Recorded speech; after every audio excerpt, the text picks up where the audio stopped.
Fue el primero de su tipo y también uno de los tanques más vergonzosos jamás fabricados en serie. Un vehículo tan mal concebido que incluso sus propios tripulantes preferían mantenerse alejados de él.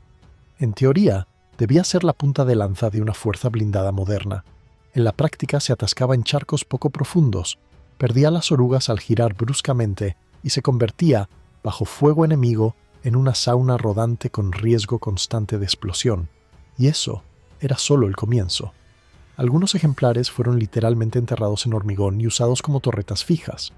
Otros fueron enviados a misiones sin retorno con motores de segunda mano y blindajes improvisados, tan pesados que el chasis colapsaba bajo su propio peso. Incluso hubo intentos de convertirlo en un tanque teledirigido, con resultados más propios de una comedia que de un campo de batalla. ¿Por qué este error técnico siguió produciéndose? ¿Cómo es posible que un vehículo con menos poder de fuego que un fusil de caza y con la maniobrabilidad de una nevera sobre ruedas fuera enviado a combatir? ¿Y qué ocurrió con los últimos ejemplares cuando fueron reutilizados en contextos tan absurdos que parecen inventados? Quédate hasta el final, porque lo más ridículo de esta historia no fue su construcción, sino lo que pasó después. Este tanque, que nunca debió salir del prototipo, terminó convertido en un monumento móvil a la terquedad burocrática. Una pieza de acero que demuestra que, a veces, el mayor enemigo de la guerra no es el rival, sino el propio diseño. Cuando el Ejército Rojo examinó su parque blindado tras la Guerra Civil, el panorama era más propio de un cementerio de chatarra que de una fuerza mecanizada. No existía una doctrina, ni una línea de producción, ni siquiera un diseño propio.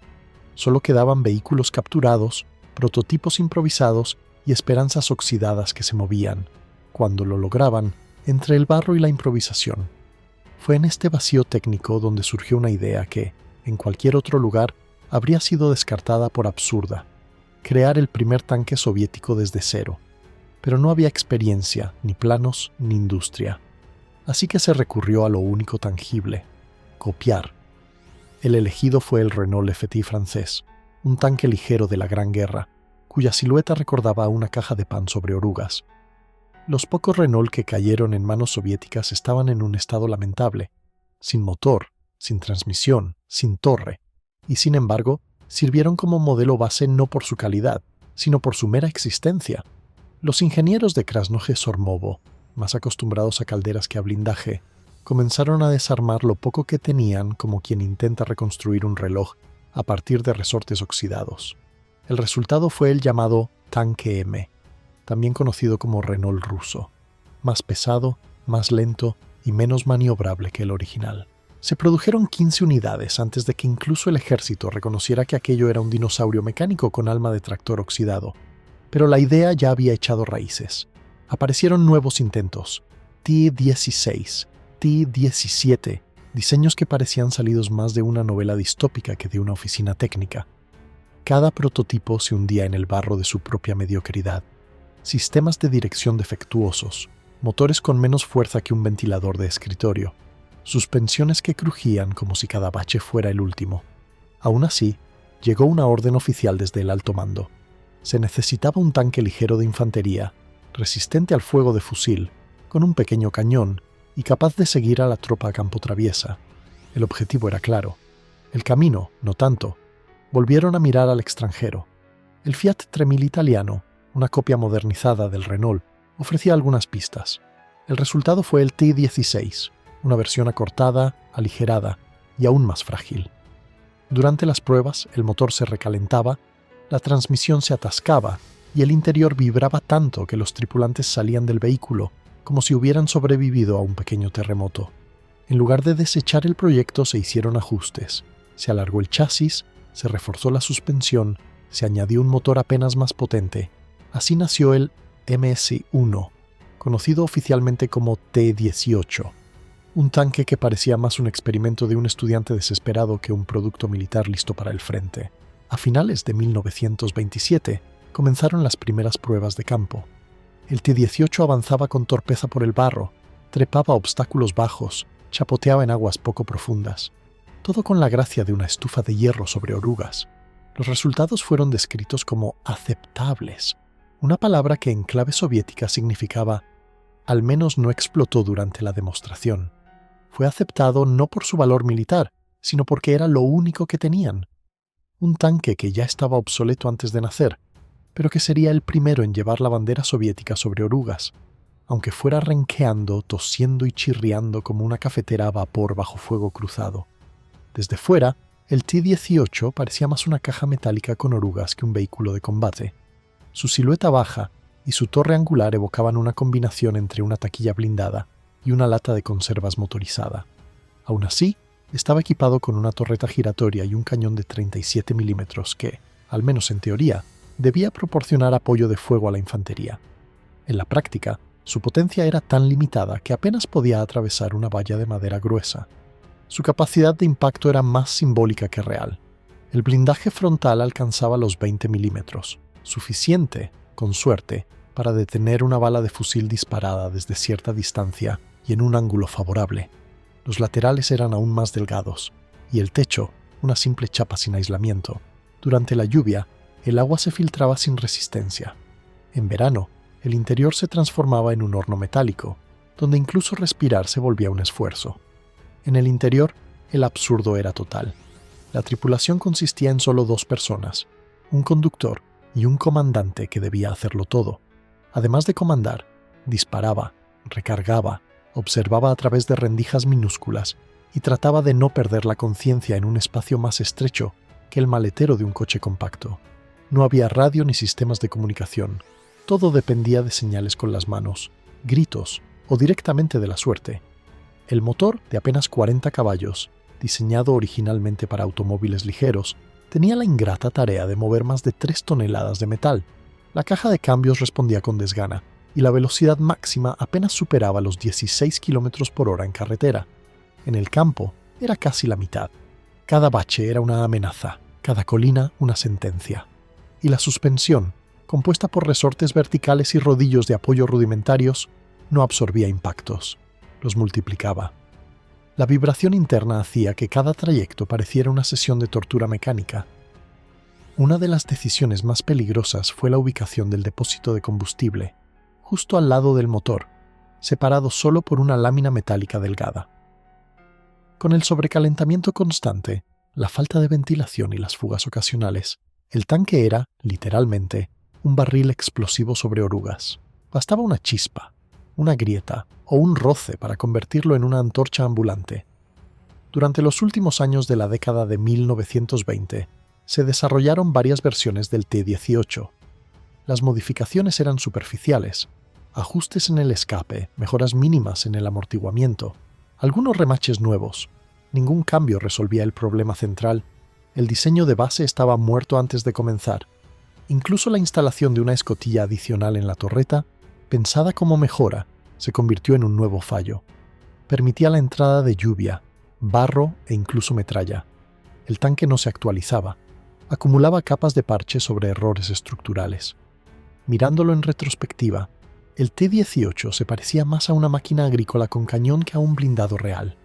Era un vehículo construido no para ganar batallas, sino para demostrar que la Unión Soviética podía producir algo con orugas.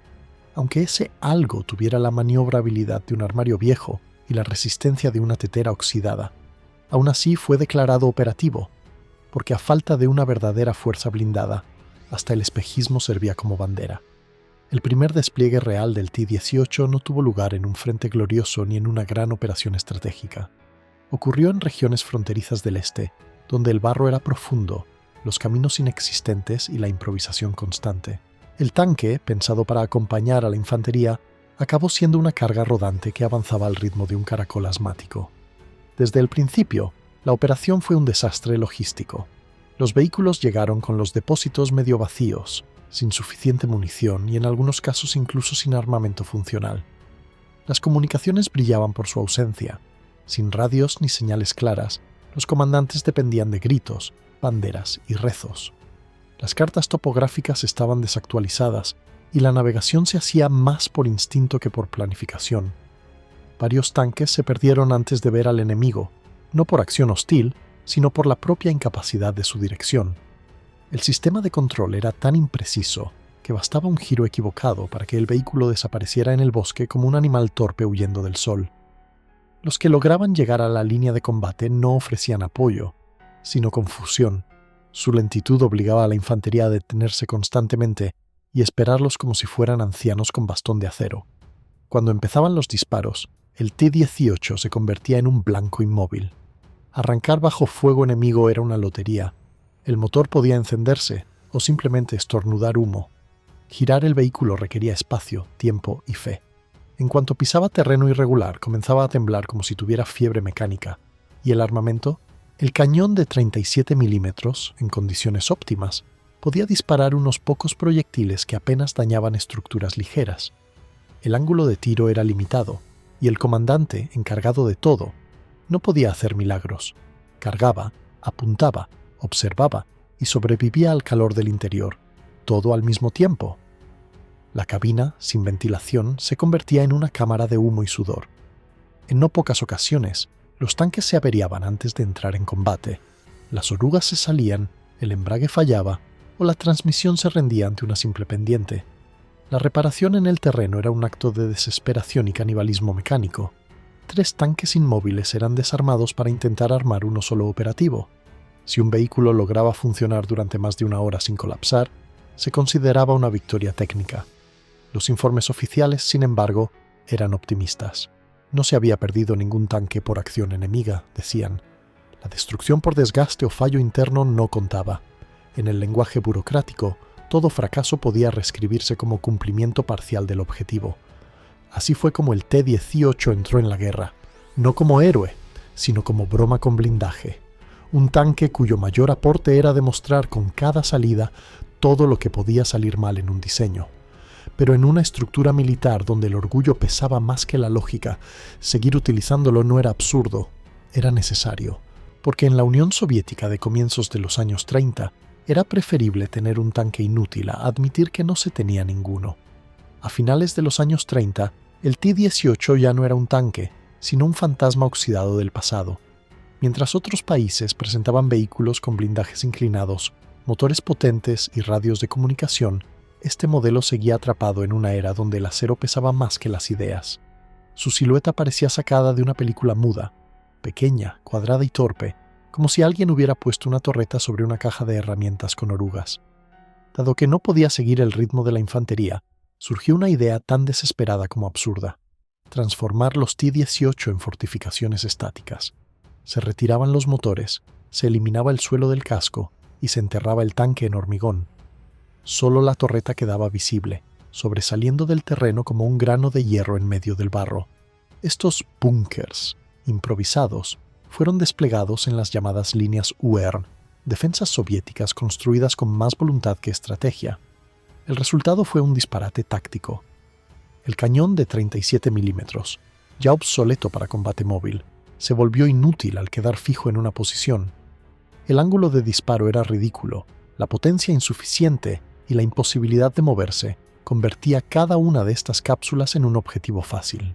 Muchos fueron destruidos no por artillería, sino con granadas lanzadas desde pocos metros, y otros simplemente fueron rodeados sin dificultad. Aún así, los documentos oficiales hablaban de puntos fortificados reforzados. En realidad, eran tumbas de acero reciclado, escondidas en trincheras mal diseñadas. El blindaje no se fortalecía con el cemento.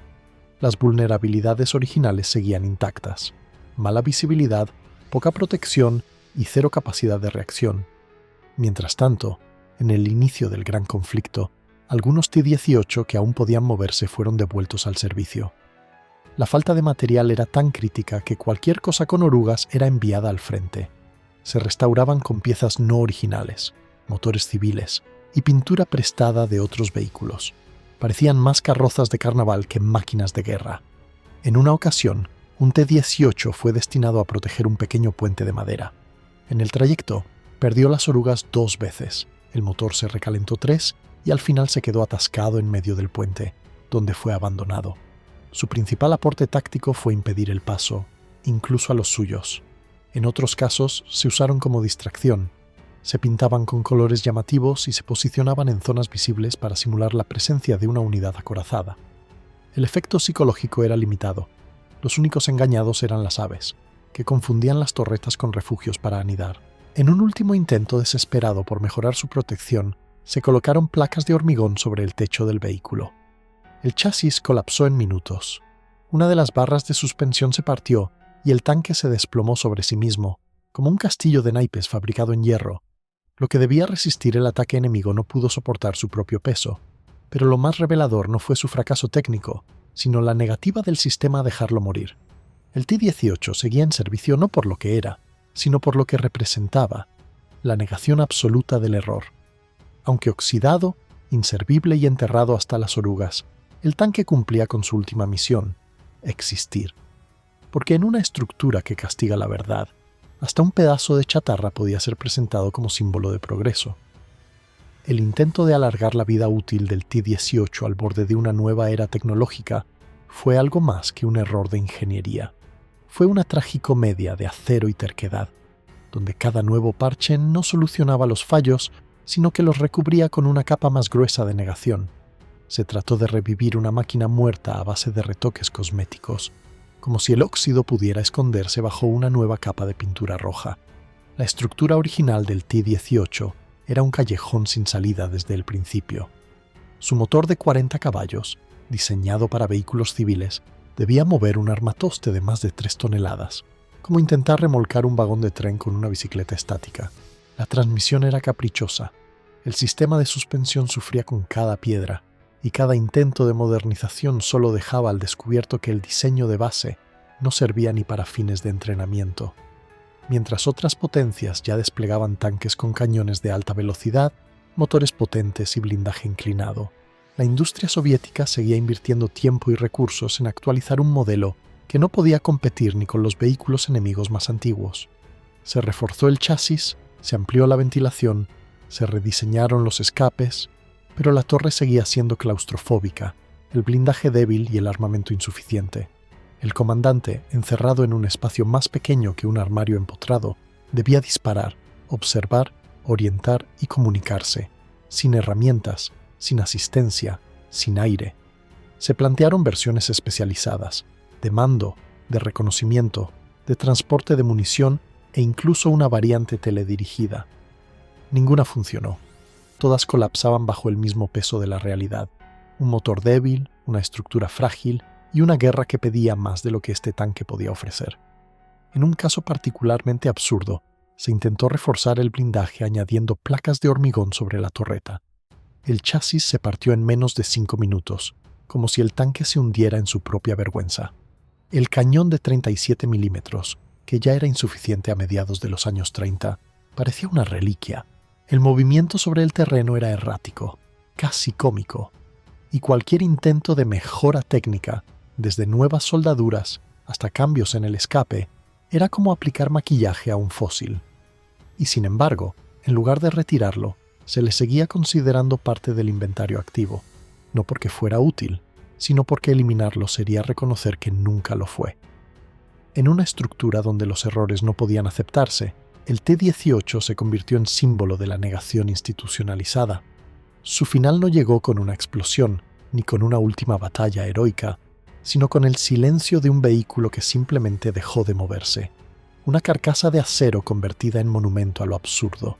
Un tanque que no podía ganar ninguna guerra, pero que sí logró demostrar que a veces el mayor obstáculo no es el enemigo, sino el orgullo que impide dejar atrás lo que ya está roto.